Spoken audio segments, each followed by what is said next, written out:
হজ যারা করে এখানে দুইজনই হাজি। ইহরামের কাপড় পরার পরে শরীর চুলকানো জায়েজ নেই, মাথা চুলকানো জায়েজ নেই, কারণ একটা পশম যদি খুলে পড়ে দম দেওয়া লাগবে। কি বলেন? অথচ নবীজি নিজে সাহাবীদেরকে বললেন ইহরামের কাপড় যারা পরেছে খুলে ফেলো। উনি কি জানতেন না ইহরামের কাপড় খুললে আমার হজ মাঠে মারা যাবে? জানতেন না? কেন খোলালেন? খুলিয়েছেন এই জন্যে পরে হজ আমি করে নেব, দম দরকার হয় দিয়ে নেব। কিন্তু নিরপরাধ একটা মানুষকে বিনা অপরাধে ওরা ওসমানকে হত্যা করেছে। এটা আন্দাজে না, বিনা অপরাধে মারলো কেন? যেই নবী তায়েফে পাথর খেয়ে বরদোয়া করেনি, আর উহুদের ময়দানে দাঁত পড়ে গেছে বরদোয়া করেনি। হুদায়বিয়াতে আল্লাহর নবী সেই নবী সাহাবীদেরকে কাফনের কাপড় খুরিয়ে ফেলছেন, নিজে ইহরামের কাপড় পর্যন্ত খুলে সাহাবীদেরকে বললেন আমার হাতের উপরে হাত দাও, বায়াত গ্রহণ করো, শপথ বাক্য পাঠ করো, ওসমান হত্যার বদলা না নিয়ে মদিনায় ফিরে যাব না। শুধু আল্লাহু আকবার না, এখানে শিক্ষা কি বলেন? বিনা অপরাধে বিনা কারণে কোন মানুষকে কেউ যদি হত্যা করে রায় দেয়, নবীজির অস্ত্র শস্ত্র ছিল না, তারপরেও তিনি শপথ করছেন 1399 জন মানুষ নিয়ে হত্যার প্রতিশোধ না নিয়ে দেশে যাব না। এই হুদায়বিয়া বাংলাদেশে আছে? আছে। সিটারি করার জায়গা পাও না। কত মানুষ গুম হয়ে যাচ্ছে, খুন হয়ে যাচ্ছে, কত মানুষের রায় হয়ে যাচ্ছে, আর আমরা বলছি যে যা করছে করুক গা, লা ইলাহা ইল্লাল্লাহ। এর নাম হুদায়বিয়া না। নিজের চোখে যেটা দেখেছি ওই হুদায়বিয়া শোনালাম।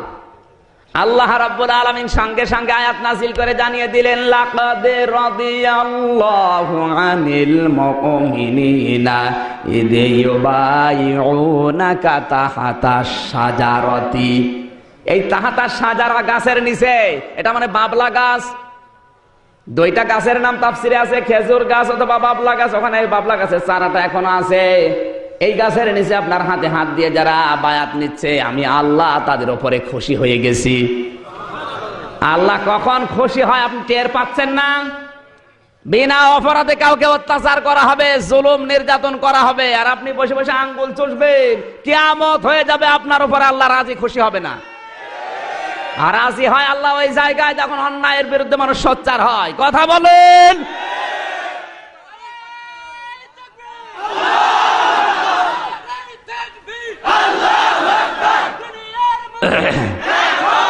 হ্যাঁ বসেন।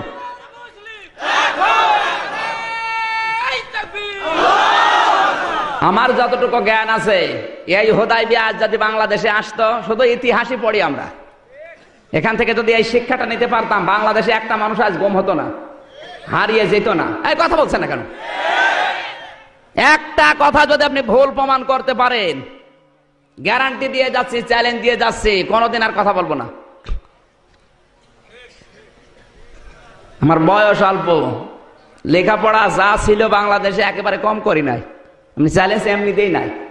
42টা তাফসিরের মতো তাফসির আছে বাংলাদেশে প্রায়। আমি কওমিতে পড়েছি, আলিয়ায় পড়েছি, বিশ্ববিদ্যালয় শেষ করেছি, এখন ডক্টরেট করার জন্য সার্টিফিকেট জমা দিয়েছি। মনে করছেন হুজুর ছোট, যা বলে বলো। আপনি মিলান তো, একটা কথা ভুল প্রমাণ করতে পারেন কিনা? কোন আলেম নিয়ে আসবেন, নিয়ে আসেন। আর যদি প্রমাণ করতে না পারেন ভুল, তাহলে আপনার মেনে নেওয়া লাগবে। কি বলেন? আর যদি মেনে না নেন, বেকারে মাহফিল দিয়েছেন কোন কারণে? লোক দেখানোর জন্য? তাহলে এখন থেকে সিদ্ধান্ত নেন, এলাকায় যদি কোনো অন্যায় অবিচার, সে একজন হোক, কিছু যদি হয়, সোচ্চার হওয়া লাগবে। নবীজি সোচ্চার হয়েছেন, জীবন দেওয়ার জন্য 1399 জন মানুষ প্রস্তুত। ওরা ভয়ের চোটে ওসমানকে ছেড়ে দিয়েছে। আজ বাংলাদেশে যদি আমরা এরকম কিছু করতে পারতাম, রাম বাম উল্টা পাল্টা পথ দিয়ে পালাতো। বুজুর্গ হয়ে বসে আছে। নবী ছিলেন বুজুর্গ, এর নাম বুজুর্গ। এ বুজুর্গ এখন দেশে আছে? বুজুর্গ হওয়ার জন্য 2 নাম্বার লক্ষণ হুদায়বিয়া থেকে দেখলাম অনেকগুলো জায়গা আছে এখনো মার্ক করা। আল্লাহর নবী ডাক দিয়েছেন, সাহাবীরা ওসমানকে ওরা ছেড়ে দিয়েছে ঠিক, কিন্তু রাতের বেলা আসবে। যুদ্ধ একটা কৌশল, প্রতিপক্ষকে ঘায়েল করার জন্য বিচক্ষণতা। অর্জন করা লাগবে, বিভিন্ন সাইড দিয়ে ভয় দেখানো লাগবে, ওদের অন্তরে ভীতি সৃষ্টি করা লাগবে। এই জন্য তোমরা পায়খানা বানাও কম আর চোলা বানাও বেশি। গভীর রজনীতে 2 জন গুপ্তচর এসেছে, এসে দেখে শুধু চুলা। মানুষ 1400 বানিয়েছে, 14,000 চুলা। ওরা কয়েক হাজার গোনার পরে বছর দরকার নেই, চুলায় যদি হয় এত, তাবুর ভেতরে মানুষ আছে কত, ফিরে গেছে ভয়ে। ডাক দিয়ে বলে, নেতা আবু সুফিয়ান, পারলাম না মানুষ গণনা করতে। বলে কেন? চুলা যত 2-3 হাজার গোনার পরে আর গণনা করতে পারলাম না। কি করা যায়? এবার যাও 2 জনকে, তোমাদের পাঠালাম মানুষ গুনতে, তোমরা চুলা গুনেছো। সকালবেলা এসে দেখে এক একটা পায়খানার সামনে প্রায় 150-200 মানুষ। নবীজি জানিয়েছিলেন মানুষ 14,000 পায়খানা বানাবো 14টা। ওরা এসে পায়খানার লাইন গুনতেছে, 2-3 লাইন গোনার পরে বছর দরকার নেই। পায়খানায় যদি এই মানুষের লাইন হয় তো তাবুর ভেতরে কত, ভয়ে চটে গেছে, দৌড় দিয়ে চলে। আল্লাহর নবী কথাটা বললাম কেন? এই কান লাগান। নবীজির বিচক্ষণতা ছিল, নবী বুদ্ধিমান ছিলেন, আল্লাহর নবী দূরদর্শিতা ছিল, আল্লাহর নবী সমরবিদ ছিলেন। প্রতিপক্ষকে ঘায়েল করার জন্য বিভিন্ন কৌশল অবলম্বন করা লাগবে। আজ পৃথিবীর সব জায়গা রাম আর বামদের হাতে। এদেরকে ঘায়েল করার জন্য, এদেরকে দুর্বল করার জন্য কিছু আমাদের হাতে নেই। এই যে স্যাটেলাইট গুলো একটা আমাদের হাতে আছে, ওরা যেটা নিয়ে আমাদের চরিত্রগুলো ধ্বংস করে ফেলছে। আজ ফেসবুক যারা ব্যবহার করে, ইন্টারনেট যারা ব্যবহার করে, ইউটিউব, টিউবম্যাট, ভারত থেকে আসা ওই পিন আপ করা পত্রিকাগুলো, ভারতের 36টা চ্যানেল সহ সব কিছু ওদের হাতে। আর আমরা বলছি সব হারাম, আমরা আছি লা ইলাহা ইল্লাল্লাহ নিয়ে। আপনি যদি এই লা ইলাহা ইল্লাল্লাহটা প্রতিষ্ঠা করতে চান, প্রচার মাধ্যমগুলো দরকার আছে না নেই? আল্লাহর নবী যেদিন নবুয়ত পেয়েছিলেন, সাফা পাহাড় তো নিজের চোখে দেখলাম, বিশ্বনবী ওই পাহাড়ে উঠে লাল কাপড় উড়িয়ে দিলেন। তার মানে ওই সময়ের প্রযুক্তি, ওই সময়ের স্যাটেলাইট ছিল লাল কাপড়। কেউ বিপদে পড়লে লাল কাপড় উড়িয়ে দিত। মানুষ মনে করতো লোকটা বিপদে পড়েছে, সবাই আসতো। আল্লাহর নবী যদি ওই সময়ের প্রযুক্তি ব্যবহার করে কালেমার দাওয়াত দিতে পারে, আজও বাংলাদেশে পত্রিকার মাধ্যমে, ইউটিউবের মাধ্যমে, স্যাটেলাইটের মাধ্যমে, প্রযুক্তির মাধ্যমে কোরআনের দাওয়াত প্রচার করা ফরজ। আর উনি হারাম হারাম হারাম করতে করতে নিচেও হারাম হয়ে গেছে। কাবা শরীফের ইমাম আব্দুর রহমান সোদাইসির চাইতে কি আপনি বড় হুজুর? না না, কয়জন বললেন? বাকিগুলো তো খোঁজ খবর রাখেন না। তাই কাবার ইমাম শুধু ইমাম না, মক্কার উম্মুল কোরা বিশ্ববিদ্যালয়ের অধ্যাপক, মক্কার প্রশাসনের তিনি প্রধান বিচারপতির দায়িত্ব পালন করছেন। তার রায় অনুযায়ী মানুষের জীবন মরণের ফায়সালা হয়। তিনি রায় দেন বিচারপতি হিসাবে। তিনি শুধু ইমাম না, আজ 30 বছর কাবার ইমামতি করছে, আজ পর্যন্ত একটা লোকমা দিতে পারে না। তার পেছনে নামাজ পড়লে মনে হয় কোরআন শরীফ এখনই নাজিল হচ্ছে। আমি 8 বার পেয়েছিলাম তাকে। এইবার চেহারা দেখলে মনে হয় নূর ঝরছে। সেই লোকটা যখন বক্তব্য দেয় সেমিনারে, সিম্পোজিয়ামে, কাবা শরীফে যখন খুতবা দেয়, এই যে হজের খুতবা দিল এবার, ওটা ইউটিউবে, টিউবম্যাটে, ফেসবুকে, ইন্টারনেটে, সারা বিশ্বে 1 সেকেন্ডে ছড়িয়ে গেছে। উনি কি জানতেন না যে আমার চেহারা যদি ইন্টারনেটে দিয়ে দেয়, পৃথিবীর মানুষ দেখলে আমার গোনা হবে? জানতেন না? এই কথা বলেন না কেন? কোন কারণে ছড়িয়ে দিলেন বলেন? তার নিয়ত তো খারাপ। তার চাইতে আপনার বুজুর্গি বড় বেশি হয়ে গেছে। মন অত সংকীর্ণ কেন আপনার? ইসলাম প্রচার করার জন্য একটা মাধ্যম আমাদের হাতে নেই। মানে বুজুর্গ হয়ে বসে আছে। নবী ছিলেন বুজুর্গ, নবীর কৌশল ছিল। হযরত ওমর ছিলেন প্রধান বিচারপতি। আজ বাংলাদেশের 96% মুসলমান, বিচারপতি একজন হিন্দু। হ্যাঁ বলেন, সব দোষ তো মনে হয় শেষকে সিনহার। ঠিক, দোষ আমাদের। একটা যোগ্যতা নেই আমাদের। আজ এসকে সিনহা ঢাকা বিশ্ববিদ্যালয়ের ছাত্র, আর উনি তো বারান্দায় যেতে পারবেন না। উনি ছেলেকে হুজুর বানিয়ে খেজুর বানিয়ে বসে আছে। কে বলেছে আপনার ছেলেকে হুজুর বানানো লাগবে? ওরা ইসলাম ধ্বংস করার জন্য যা ব্যবহার করছে ওয়া'উদ্দু লাহুম মাসতাতা'তুম মিন কুওয়াতি ওয়া মিন রিবাতিল খায়ল। সূরা আনফাল 10 নম্বর পারা 3 নম্বর পৃষ্ঠা 13 নম্বর লাইনে 60 নম্বর আয়াতের প্রথম অংশে আছে। এই খায়েল মানে শুধু ঘোড়া না, খায়েল মানে ইন্টারনেট, খায়েল মানে ফেসবুক, খায়েল মানে ক্ষমতা, খায়েল মানে ডাক্তারি। যা ধরবেন আধুনিক তাফসীর যেগুলো বের হচ্ছে এগুলো পড়েন তো, পড়াশোনা তো করেন, ওর বাবা যা বলো তাই বিশ্বাস করে। খায়েলের ব্যাখ্যায় প্রায় 99টা অর্থ লিখেছে তাফসীরে। উনি সেই ঘোড়া নিয়ে পড়ে আছে। ঘোড়া এখন চলে, এখন চলছে ইন্টারনেট, এখন চলছে কম্পিউটার, এখন চলছে কামান, এখন চলছে অ্যাটম বোম। এইগুলো আজ হাতে নেওয়া দরকার। আজ একটা ডাক্তার আমাদের হাতে নেই, আছে ডাক্তার? সব ডাক্তার এখন রাম মামদের ছেলে মেয়েরা, আর আমরা আঙ্গুল চুষছি। ছেলেকে হুজুর বানিয়ে একটা খেজুর মসজিদে বসিয়ে রেখেছি। কি হবে ও হুজুর দিয়ে? পৃথিবী পরিবর্তনের জন্য যে সমস্ত সিস্টেম গুলো হাতে নেওয়া লাগবে। শুধু দাড়ি মুখে নিয়ে জব্বা গায়ে দিয়ে পাগড়ি আতা মাথায় নিয়ে পীর হওয়ার নাম ইসলাম না। আপনার একটা যোগ্যতা নেই, কি দিয়ে চালাবেন দুনিয়া বলেন? বাংলাদেশের একটা ডিসি আমাদের হাতে নেই, একটা এসপি নেই, একটা ওসি নেই, একটা টিওনো নেই, একটা ডাক্তার নেই, একটা ইঞ্জিনিয়ার নেই, একটা বৈজ্ঞানিক নেই, একটা পাইলট নেই, কিচ্ছু নেই।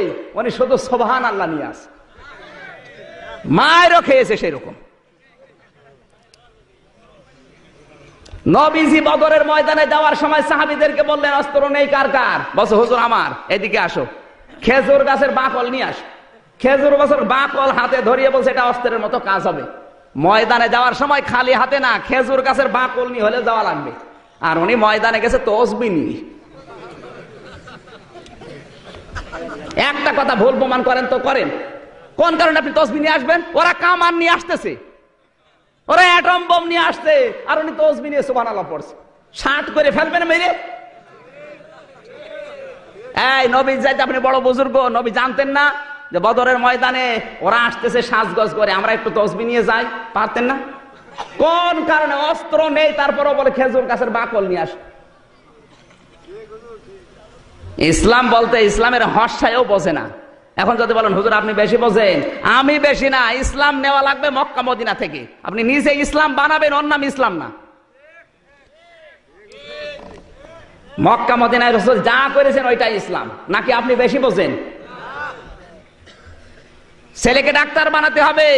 বগুড়ার লোকেরা কান খাড়া করে শোনেন, ইসলাম প্রতিষ্ঠা করার জন্য, প্রচার করার জন্য, প্রসার করার জন্য আপনার ছেলে যদি ডাক্তার হয়, ইঞ্জিনিয়ার হয়, বৈজ্ঞানিক হয়, ডিসি হয়, একটা ডিসি বানাতে যত টাকা খরচ হয়েছে আপনার 10 লাখ 20 লাখ 20 লাখ টাকা আল্লাহ রাস্তায় দান করা সওয়াব হবে। কিন্তু প্রথমে তাকে কোরআনের জ্ঞান শিক্ষা দিয়ে নেবেন। যতটুকু জানলে ইসলাম মেনে চলা যায় অতটুকু জ্ঞান তাকে শিক্ষা দেন। এরপর আপনি টিওনো বানান, ওসি বানান, এসপি বানান, ডাক্তার বানান, কোনো অসুবিধা নেই। আপনার নিয়ত থাকবে আমার ছেলে ডিসি হয়ে বগুড়া জেলায় ভালো ভালো কাজের আঞ্জাম দেবে। আজ আমাদের চিকিৎসা বিভাগের দিকে তাকালে মনে হয় জাহান্নাম হয়ে গেছে। একটা ডাক্তারের চরিত্র দেখান তো।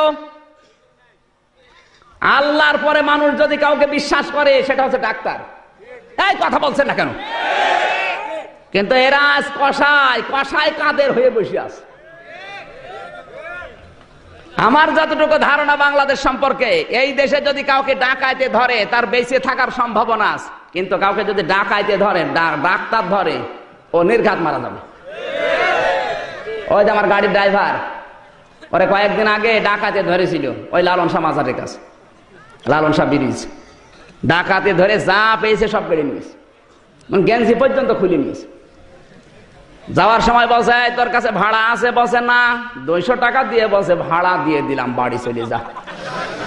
ড্রাইভার আমারে বলছে হুজুর ডাকাত হলো, ইমানদার ডাকাত, আমার ভাড়া দিয়ে দিল।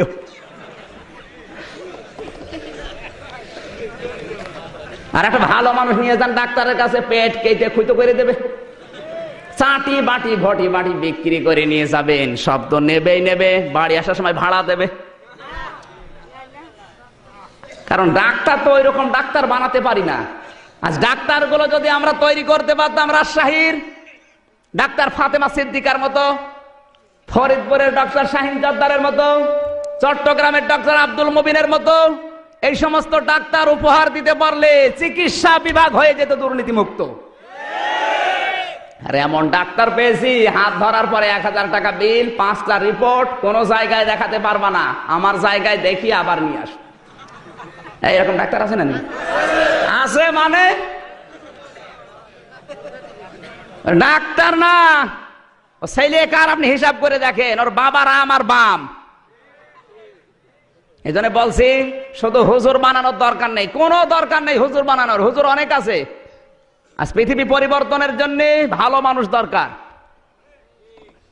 ওরা যেইটা ইসলামের বিপক্ষে কাজে লাগাচ্ছে ওইটাকে ইসলামের পক্ষে উল্টিয়ে কাজে লাগাতে হবে। এই স্যাটেলাইট, এই মিডিয়া, আপনি ডাক্তারি বিভাগ বলেন, ইঞ্জিনিয়ার বলেন, বৈজ্ঞানিক বলেন, পাইলট বলেন, সব জায়গায় এখন ওরা 2 নাম্বার করে ফেলেছে। আমরা যদি এখন উল্টিয়ে ওইটা ইসলামের পক্ষে কাজে লাগাতে পারি, ইসলাম উপরে উঠবে না নিচে নামবে? এই সহজ সহজ কথাগুলো বোঝেন না কোন কারণে? আপনি তাকওয়া অর্জন করে বসে আছেন, ওর নাম তো তাকওয়া না। নবীজির কৌশল ছিল আপনার কিচ্ছু নেই, তাহলে নবীর চাইতে আপনি বড় বুজুর্গ? এবার আমি হাদিস দিয়ে বলছি তাকওয়া কাকে বলে। কষ্ট হচ্ছে? 2টা বেজে যাচ্ছে, তা মানুষের কষ্ট হচ্ছে না মানে? তাকওয়ার যতগুলো অর্থ আমি দেখেছি, এই কান লাগান,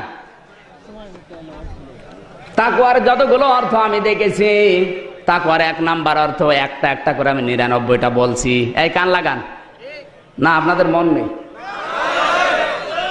এই ওঠাউঠি করে এরা কারা? পেশাব করবে, পেশাব বাদ দিয়ে যদি অন্য কারণে ওঠে ওর খবর আছে। ক্লাস 3 পড়ে, ক্লাস 3, একটা ছেলে বই খাতা ব্যাগ নিয়ে এসে হেডমাস্টারের কাছে বলছে, স্যার হয় ছুটি দেন না আমি গেলাম। পরে ছুটি দেওয়া লাগবে। স্যার দেখছে ও ছুটি দিলেও যাবে না দিলেও যাবে, কারণ যে পজিশন নিয়ে এসে দাঁড়িয়ে আছে। পরে খোঁজ খবর নিয়ে দেখা যাচ্ছে ওর রোল নাম্বার 82। ক্লাসে ছাত্র 82টা, রোল নাম্বার 82। ও খুব ভালো ছাত্র, ওর জীবনের কোনো উদ্দেশ্য নেই, এমনি ও তো যাবেই, ও ছুটি দিলেও যাবে। এখানে পোশাক পায়খানা বাদ দিয়ে যদি কোরআন ভালো লাগছে না এই মনে করে কেউ চলে যায়, ওর রোল নাম্বার কত? এখন দেখেন কোনটা ওঠে, যেইটা উঠবে বুঝবেন রোল নাম্বার 82। আগে জিজ্ঞাসা করেন, ভাই আপনি যাচ্ছেন কোথায়? তাকওয়ার 1 নাম্বার অর্থ শোনেন, তাফসিরে মুফাসসির লিখেছেন, যেখানে যে দায়িত্ব পাবে ওই দায়িত্বটা সঠিকভাবে পালন করার নাম হচ্ছে তাকওয়া। কথা বোঝা যায়নি? এই যে এখানে সভাপতির নাম দেখলাম, আলিম মাদ্রাসার সহকারী মাওলানা, ওনার সরকার 8 ঘন্টা ডিউটি কিনে নিয়েছে। ওই 8টা ঘন্টা ছেলে মেয়েদেরকে মানুষ করার জন্য তাদের পেছনে শ্রম দিতে হবে, এইটাই হচ্ছে তার তাকওয়া। এইরকম তাকওয়া যদি দেশের মানুষ সবাই পালন করে, কোনো আতঙ্ক থাকে আর? এবার হাদিস শরীফ থেকে বলছি আমি, বিশ্বনবী মসজিদে নববীতে নামাজ পড়ে ঘরে বসলেন, ফজরের নামাজের পরে বললেন, সাহাবীরা আমি একটা হাদিস তোমাদেরকে শোনাবো, কান লাগাও। সবাই কান পেতে আছে। বিশ্বনবী বলেন, বনি ইসরায়েলের 3 যুবক কোথাও রওনা হয়েছে, হঠাৎ বৃষ্টির কবল থেকে বাঁচার জন্য তারা এক পাহাড়ে আশ্রয় নিয়েছে। পাহাড়ের ভেতরে ঢোকার সঙ্গে সঙ্গে উপর থেকে একটা পাথর গড়তে গড়তে এসে পাথরের মুখ গেছে আটকিয়ে। 3 জন মিলে ঠেলা আরম্ভ করে, কিন্তু নড়ে না পাথর। শেষ পর্যন্ত ওরা সিদ্ধান্ত নিয়েই ফেলেছে, এখানে চেল্লা পাল্লা করলে কেউ আসবে না, কারণ মরুভূমি এলাকা। 100 কিলো 200 কিলো চলে যাবেন, কোনো বাড়ি ঘর নেই, শুধু পাথর, পাহাড় আর বালি আর মরুভূমি, কিচ্ছু নেই। আওয়াজ দিলে তো কেউ আসবে না, মারা ছাড়া উপায় নেই। বাধ্য হয়ে 3 জন নিজেদের জীবনের দিকে তাকিয়েছে। এই কান লাগান, এখানে একটা শিক্ষা আছে। আমি শুধু হাদিস বলি না, যেখানে যা বলি ওখান থেকে শিক্ষা বের করি। তারা 3 জন মিলে কিন্তু দোয়া করতে পারতেন, আল্লাহ তুমি আমার বাবার ওসিলায় মাফ করো, পারতেন না? পৃথিবীতে কারো ওসিলা নিয়ে দোয়া করা জায়েজ নেই। অনেকে আজ দোয়া করে, খাজা বাবার ওসিলায় মাফ করো। হাদিস শরীফের ভেতরে দেখেছি, কেউ যদি বিপদে পড়ে আরো যদি দোয়া করতে যায়, ওর জীবনের যেই কাজটা আল্লাহর ভয়ে হয়েছে ওই কাজের ওসিলা দিয়ে দোয়া করা দরকার। আল্লাহ ওই কাজটা আমি তোমার ভয়ে করেছিলাম, মেহেরবানি করে বিপদ থেকে আমারে বাঁচাও। নবীজি বলেন যদি এইভাবে দোয়া করে আশা করা যায় আল্লাহ ওর দোয়া কবুল করতেও পারে। প্রথম নাম্বার লোক দোয়া করছে, রব্বুল আলামিন তুমি জানো আমি রাখাল ছিলাম, ছাগল চড়াতাম, বাড়িতে নিয়ে যাওয়ার পরে দেখি আমার স্ত্রী আমার ছেলে মেয়ে ক্ষুধার্ত, দুধগুলো দহন করার পরে তাদেরকে দেব, কিন্তু না, হঠাৎ করে তোমার কথা আমার মনে পড়ে গেল, ওয়াকাদা রাব্বুকা আল্লা তা'বুদু ইল্লা ইয়্যাহু ওয়া বিল ওয়ালিদাইনি ইহসানা। আল্লাহ পাক বলেন আমার ইবাদতের পরে পৃথিবীর মানুষের দায়িত্ব দিলাম মার বাবার খেদমত করা। হে আল্লাহ, তোমার এই কথা মানতে গিয়ে ওই দিন আমার স্ত্রীকে দুধ দেয়নি, আমার ছেলে মেয়েকে দুধ দেয়নি, দুধটা আমার মাকে দিয়েছি, যেহেতু তোমার আদেশ। এই কাজটা যদি তোমার ভয়ে করি, মেহেরবানি করে পাথরটা একটু সরিয়ে দাও। আল্লাহর নবী বলেন শুধু দোয়া করতে দেরি, পাথরটা একটুখানি সরে যেতে দেরি হয়নি। শুধু সুবহানাল্লাহ বলার জন্য এখানে শিক্ষা আছে। বনি ইসরাইলের যুবক হাজার হাজার বছর আগে মায়ের খেদমত করে, তিনজন মিলে যে পাথর নড়ানো যায় না, মায়ের হক আদায় করার কারণে যদি পাথর পর্যন্ত আল্লাহ নড়িয়ে দিতে পারে,